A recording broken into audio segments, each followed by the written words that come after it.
प्यारे बच्चों, आज हम अपने कक्षा 9 के मैथ की जो पहला चैप्टर है संख्या पद्धति उसकी एक्सरसाइज करेंगे। पहले तो एग्जाम्पल हमने किए थे, लेकिन आज हम एक्सरसाइज करेंगे। और एक्सरसाइज में ये 4 क्वेश्चन दे रखे हैं, चारों को बिल्कुल बड़े ध्यान से देखना है और समझना है। क्या 0 एक परिमेय संख्या है? क्वेश्चन ये कह रहा है कि क्या 0 एक परिमेय संख्या है। क्या इसे आप P/Q के रूप में लिख सकते हैं, जहां P और Q पूर्णांक हैं और Q 0 के बराबर है? नहीं है, Q 0 के बराबर नहीं है। तो निश्चित रूप से हम कह सकते हैं कि 0 एक परिमेय संख्या है, क्योंकि देखो हम ऐसे लिखते हैं, 0 को लिख दिया। अब 0 के नीचे हम 1 या 2 या 3, 4 कुछ भी संख्या लिख सकते हैं और वो P/Q के फॉर्म में होगी। और P/Q के फॉर्म में हो गई तो यानी अंश और हर के रूप में आ गई। लेकिन अंश जो है वो तो 0 है, लेकिन हर 0 नहीं है, जो कि ये इस इक्वेशन को पूरा करता है। इसलिए ये जो क्वेश्चन में पहले क्वेश्चन का जो आंसर आएगा वो हाँ आएगा, यानी यस आएगा कि 0 एक परिमेय संख्या है। ठीक है, आपको समझ में आ गया होगा। अब अपना दूसरा क्वेश्चन करेंगे। दूसरा क्वेश्चन क्या है कि 3 और 4 के बीच 6 परिमेय संख्या ज्ञात करनी है। 3 और 4 के बीच में 6। तो हमने जो फार्मूला पहले भी किया था, एक इसका एग्जाम्पल था ना 1 और 2 के बीच में, तो 3 और 4 के बीच की बतानी है। 3 और 4 के बीच की तो 6 बतानी है। तो हम क्या करेंगे, 6 + 1 कितना हो गया, ये हो गया हमारा 7। अब 3 को मल्टीप्लाई करेंगे किसके साथ, 7/7। तो ये कितना आ जाएगा हमारा, यह जाएगा 21/7। और दूसरा कितना है, 4 है, तो 4 को मल्टीप्लाई करेंगे 7/7 से। तो ये क्या आ जाएगा हमारा 700 का 28 और 28 बटे कितना आ जाएगा 7। तो अब देखो हर तो दोनों के बराबर हो गए 7। अब ये रह गया आपका 21 और 28। 21 और 28 के बीच में कितनी संख्या है, 22, 23, 24, 25, फिर आपका हो गया ये 26 और फिर हो गया आपका 27।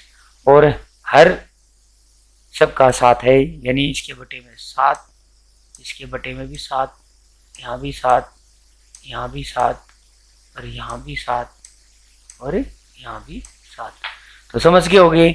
तो 4 और 3 के बीच की 6 परिमेय संख्या कैसे आएंगी, 6 + 1 7, 7/7 दोनों को मल्टीप्लाई करो 3 के साथ, तो 3 7 21/7 और 700 का 28/7। और इनके बीच की जितनी भी संख्या होंगी वो सब परिमेय संख्या होंगी। ये भी आपका क्वेश्चन कंप्लीट हो गया है। इसको भी आप यहाँ से साफ कर देते हैं। अब इसको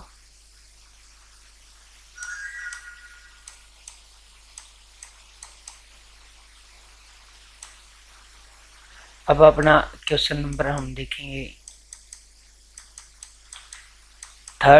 थर्ड में क्या दे रखा है कि 3/4 और 4/5 के बीच की 5 परिमेय संख्याएं।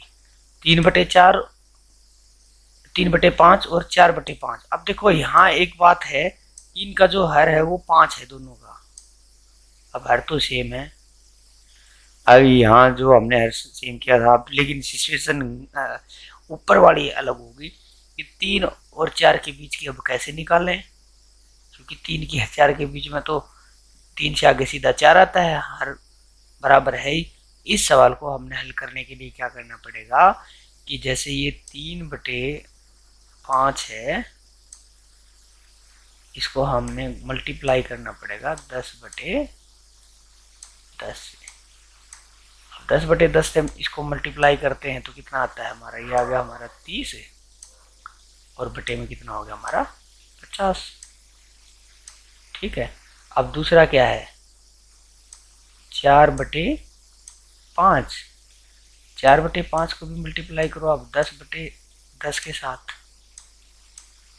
तो क्या हो गया 40, और फिर ये आ गया आपका 50।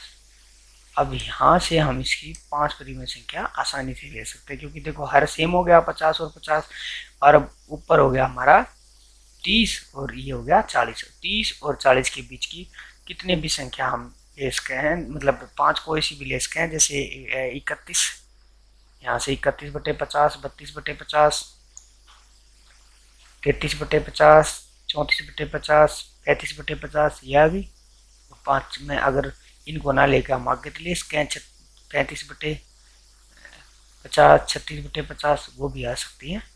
तो ये हमारी इसकी 5 परिमेय संख्या होंगी। बस करना क्या है, 10/10 से मल्टीप्लाई करना है और नीचे वाले को वो आ जाएंगे अपने आप। ये भी हमारा क्वेश्चन हो गया है।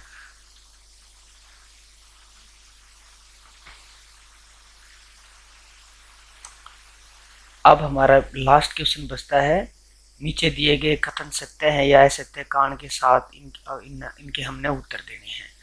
देखो, प्रत्येक प्राकृत संख्या एक पूर्ण संख्या होती है। प्रत्येक प्राकृत संख्या एक पूर्ण संख्या होती है। अब मैंने देखो, जब हमने वो लड़की थैला लेके जा रही थी उस टाइम पे हमने आपको एक बात बताई थी, प्राकृत संख्या और पूर्ण संख्या। पूर्ण संख्या में क्या होता है, 0 भी शामिल होती है ना, और 1 से लेके वो जो गिनती है वो भी होती है।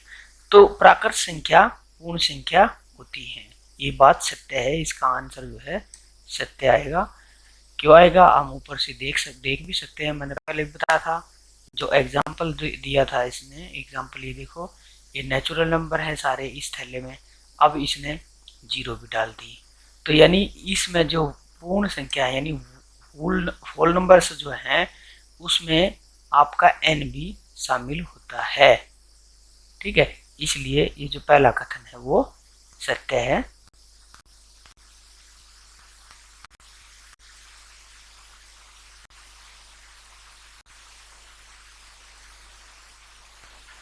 हमारा कहाँ गया ये,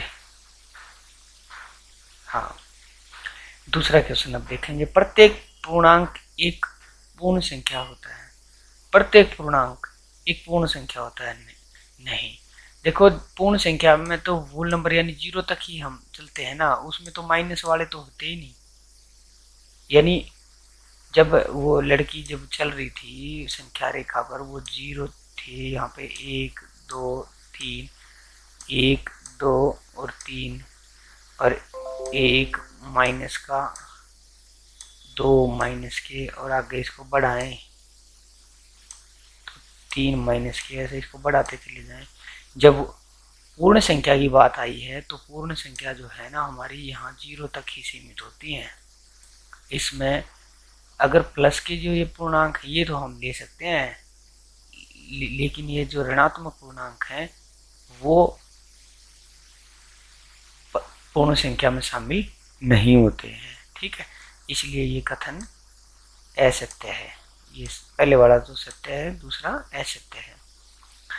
तुम कोई भी हम पूर्णांक ले लें, -2 ले लें, -3 ले लें, -1 ले लें, ये ऋणात्मक पूर्णांक है, ये पूर्ण संख्या में शामिल नहीं होते हैं।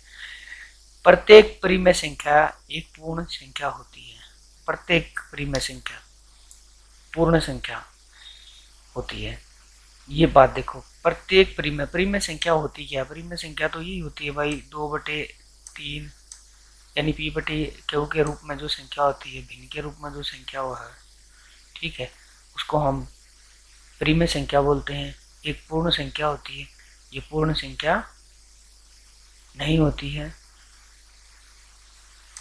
ये पूर्ण संख्या नहीं होती है। पूर्ण संख्या में तो जो है ना नेचुरल नंबर्स जो हैं 1 से लेकर गिनती वो और 0 आती है, ये जो बटे वाली जो रकम है वो इसमें शामिल नहीं होती है, यानी ये भी इसमें असत्य हो जाएगा।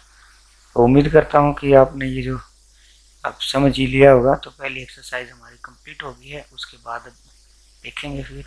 अगर आपको वीडियो अच्छी लग रही है तो आगे नेक्स्ट इसकी जो एक्सरसाइज है वो बनाएंगे। Thank you.